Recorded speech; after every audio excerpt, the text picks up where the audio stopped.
Baghdad has been segmented by a maze of what's called security walls that has fundamentally altered the nature of Iraqi life, reinforcing the sectarian divisions that were foisted upon the country with the Anglo-American invasion and occupation.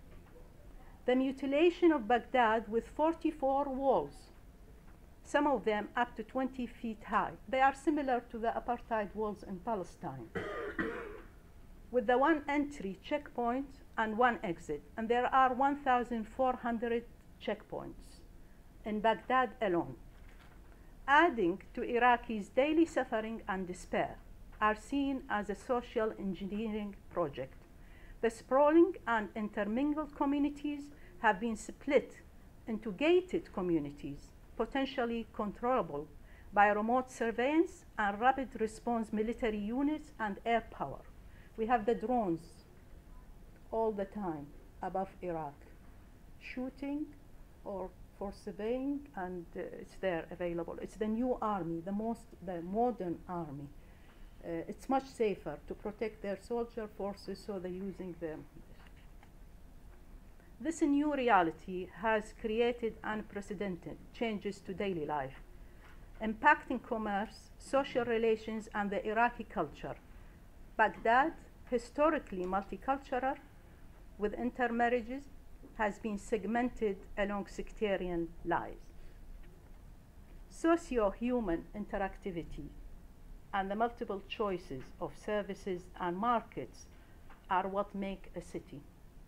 This was ended by the walls. They, in addition to checkpoints, curfews, permission requirements for movements between and within cities, cities themselves are surrounded, some of the cities surrounded by walls or trenches, like Fallujah, like Samarra. The same thing applies. So it's not just within a city, but outside a city as well. So within cities, and the use of iris scans, fingerprints, and DNA samples are constant reminders of invasion and occupation. They are intended to reduce open public spaces into highly guarded prison cells. The movement of inhabitants is controlled by barriers to force populace stay at home and not risking crossing the wall surrounding their designated safe area. Women in particular have borne the brunt of this additional burden, where they are subjected at entry and exit points to humiliation, abuses, and sexual harassment. The walls have been a way of emptying the streets and the country in tandem with forced displacements of about a quarter of the population, sharpshooting by snipers perched in rotor for months atop buildings in key areas, and car bombs in markets to fulfill that role.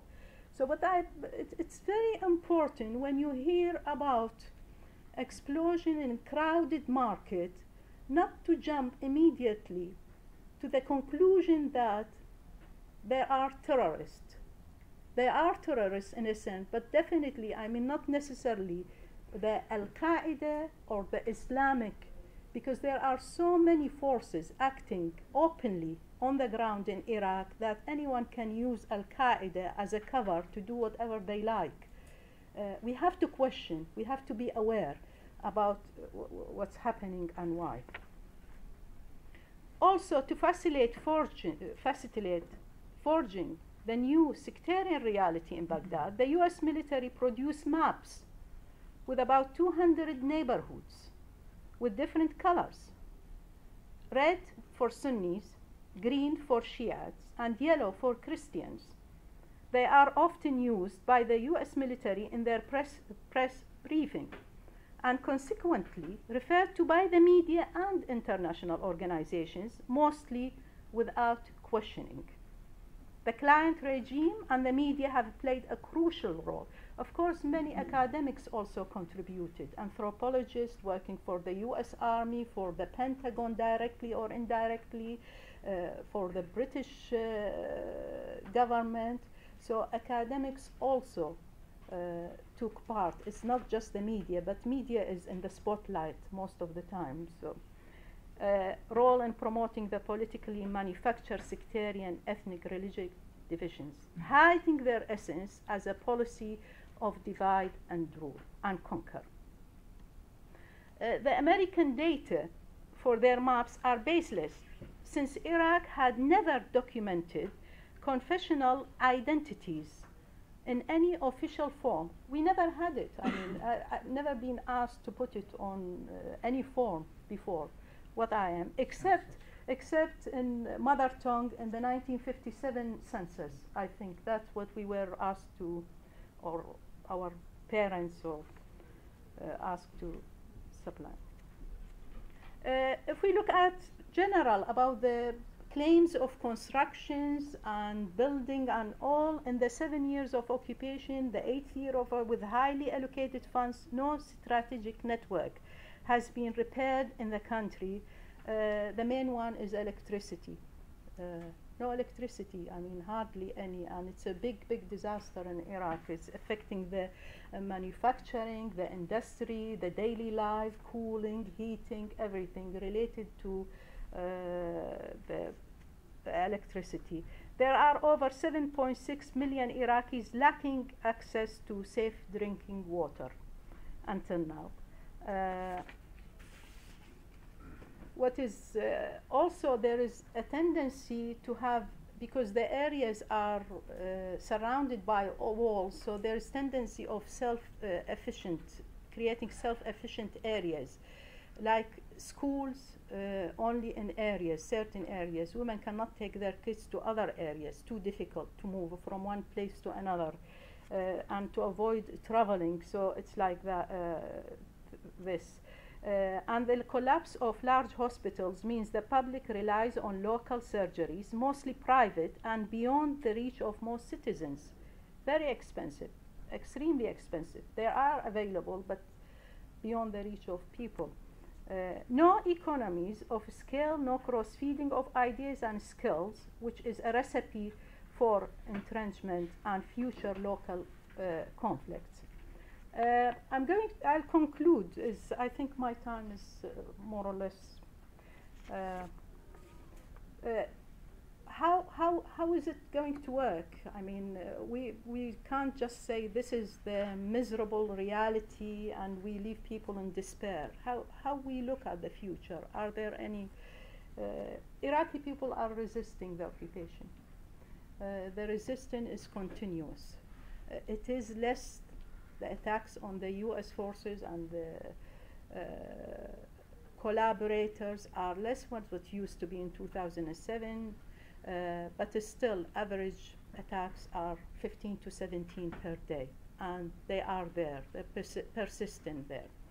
But also, I mean, if we talk about the peace, how we perceive peace is, no peace is conceivable in Iraq without the complete withdrawal of the US forces, including advisors, consultants, security contractors, and mercenaries, to end all agreements, especially oil contracts, to take legal and moral responsibility for launching illegal war, to pay reparations for the destruction and damage to Iraq. On a humanitarian level, all the countries that participated in the war and sanctions must take urgent action to help settle the millions of refugees and the displaced when they find their way home, not to settle them in other countries. But they have the right to go back home. The country is there. Their country is there. It's a rich country. No need to send them all over the place. Legally, to implement the rule of international law. It is important to prosecute those who are guilty of killings, war crimes, human rights abuses, torture, and the theft of Iraqi resources. However, building long-term relationship between the occupier's nation and the liberated people of occupied Iraq would require a great deal of goodwill on the occupier's side. These acts could be seen by Iraqis as gesture of concrete change in policy and part of that long-term solutions to heal the human suffering and traumas of a population lost over 1 million citizens within record time through a barbarian invasion based on lies. To erase the scenes of death, destruction, and torture, Americans and British have to stop seeing their way of life as the only way to fit all.